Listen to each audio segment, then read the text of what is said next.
Welcome back, everyone. Today we have another knife loaned in by my buddy Gary. This is brand new, so this video may be the very first time he is seeing the knife. It just depends. So I pre-record a lot of my knives now. Like I'm at the point where I have enough things loaned in or new things that I've bought, traded, and acquired that I film. I don't know. I'm not filming every day right now. I mean, sometimes I am if I'm getting boxes to do unboxings and stuff.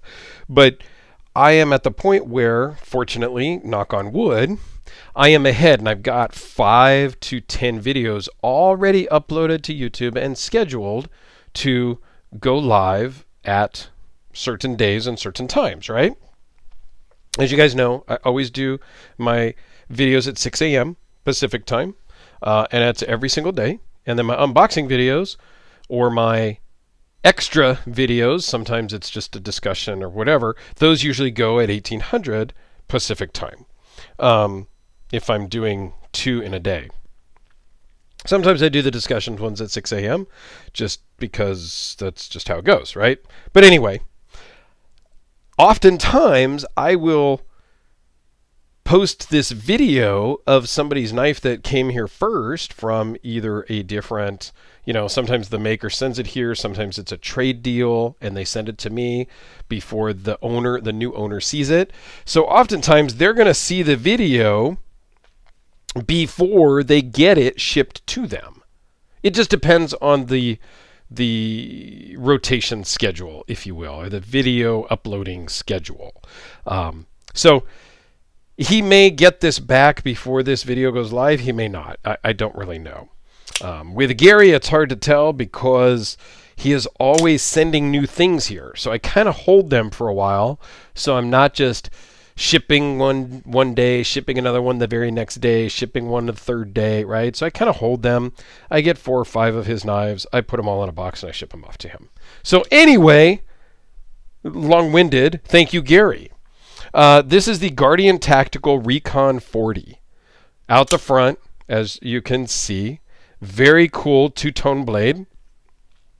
And it's a little bit of a chunky knife. I was surprised. But one thing I love about this knife, I absolutely love it, is the fire and retract button is so user-friendly. Like, on the Microtechs that I've had in, deploying it is no problem. Easily fires. Retracting it is hard, and on some of them, there were a few times where I had to use both thumbs to retract it. So this one, man, I think I could probably just do it with my index finger. Look at that. Eeh.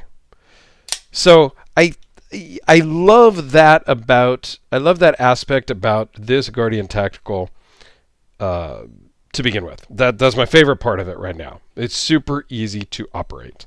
So let's zoom in, take a quick peek around. I could do personally without the Recon-040 logo there, printing there, but that's okay. It is left or right-handed, so you can just pop this clip, move it to the other side, no problem, which is awesome. I could certainly do without any of the printing on the clip. I absolutely hate printing on the clip, especially words. If there's maybe a little logo here or something, that I'm okay with. Like on the Spydercos, they put a little spider logo there. I'm okay with that. But that's as far as it goes. Full-on wording, the serial numbers, part numbers, anything like that, that doesn't work for me, really. Patent pending, sure, no problem. Very nice construction. It's aluminum scales. LMAX blade. It's a very cool steel. So the flats are all, so they've coated the blade. I think it's a DLC coating. Don't quote me on that. And then they have ground off the flats or polished off the flats, excuse me. And that's it. The only thing on the blade is the LMAX. So very cool, very clean and sterile blade. Yes, there is some blade play, but you're going to get that on every out the front. Unless it's like a freaking Deadhawk, I think is what it's called, that are $1,400 to start with. Those have no blade play. I haven't really checked one out yet. If anybody's got one and wants to loan it in, that'd be awesome. But almost every single other one, you're going to have some blade play, and that is totally acceptable. So let's go over the specs now that we've kind of rambled for 5 minutes. It is 5 5/8 closed, 9 3/4 overall. So this is a big boy.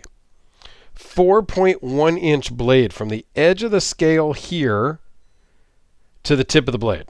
So maybe a little shorter if I had measured from here now that I'm looking at it, but it kind of dips in, you know. So you're just over 4-inch blade. 3.86 on the cutting edge. 0.151 thick. 0.549 overall thickness. And it weighs in at 6.1 ounces. So it's got some heft to it.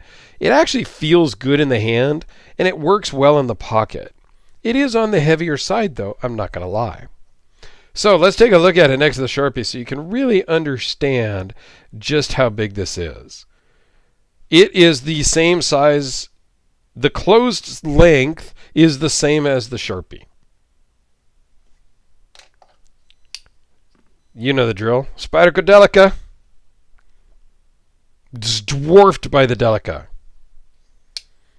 I'm not even sure what I have out here that could, like in reach, that could compare to this. I sadly didn't bring anything big out here. The Kubi KB237. You know, as we're going up in size, the Hellraiser P-Series. I know this is not going to compare exactly, but the Midgard's Messer Bomber. Getting closer in size. And this is a full-size knife. So, yeah, this guy is big. But it's going to do some work for you. No doubt. And it's super comfortable in the hand. You can kind of choke up even here. Because that fire trigger really kind of melts into your hand. So you can choke up a little bit. You can hold it back here. You can use this as a thumb ramp. I mean, there's a lot of ways to hold it. If you want to go reverse grip for whatever reason, I don't know. I think that's a thing, but yeah, you can. And it's super comfortable in the hand, even for a big, large knife. So thanks, Garey, for loaning this in. It is always a pleasure to see the things that you buy. So I am honored that you trust me enough to have all of these retailers just send them to me first. So thank you for that trust. And everybody else, thanks for watching. I do appreciate it. And have yourselves a fantastic day. And come back tomorrow because, as I said, there'll be another video. Thanks all. Have a great one.